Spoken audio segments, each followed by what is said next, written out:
Shiv Sena party का नाम और चुनाव चिन्ह गंवाने के बाद अब उद्धव ठाकरे गुट एक बार फिर से अपने कार्यकर्ताओं को एकजुट करने की कोशिश कर रहा है।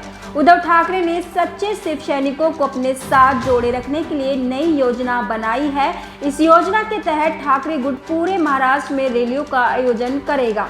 इसे शिव सैनिक निर्धार रैली का नाम दिया गया है।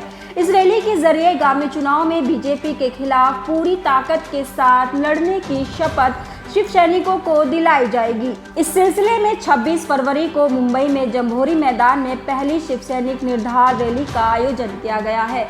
ठाकरे गुट ने शिव सैनिकों से इस रैली में बड़ी संख्या में मौजूद रहने की अपील की है।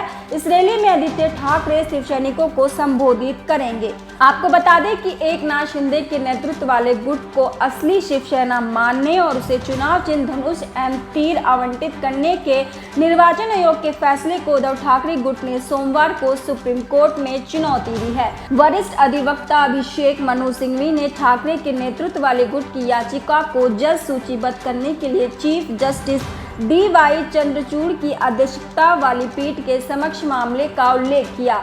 चीफ जस्टिस ने हालांकि कोई भी आदेश पारित करने से इनकार कर दिया। पीठ ने कहा, नियम सभी पर समान रूप से लागू होते हैं, कल उचित प्रक्रिया के माध्यम से आए। दरअसल ठाकरे गुट द्वारा दायर याचिका में कहा गया है कि याचिका में उठाए गए बिंदुओं को उन मुद्दों पर सीधा असर पड़ता है जिन पर संविधान पीठ विचार कर रही है। याचिका में कहा गया है कि निर्वाचन आयोग ने इस निष्कर्ष पर पहुंचने में गलती की। 10वीं अनुसूची के तहत अयोग्य ठहराने और चिन्ह संबंधी कार्रवाई अलग अलग मामले में है और विधायकों की अयोग्यता राजनीतिक दल की सदस्यता समाप्त करने पर आधारित नहीं है। इसने ये भी कहा है कि निर्वाचन आयोग ने इस निष्कर्ष पर पहुंचने में गलती की है।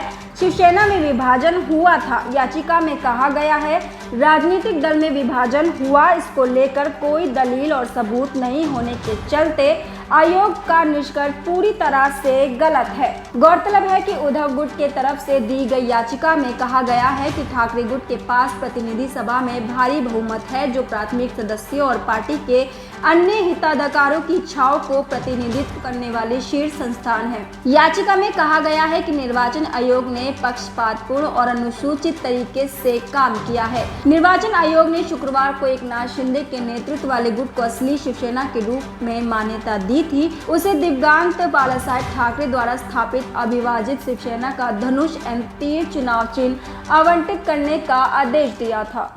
देश दुनिया की हर खबर की जानकारी के लिए हमारे YouTube चैनल को सब्सक्राइब करें और बेल आइकन को दबाना ना भूलें।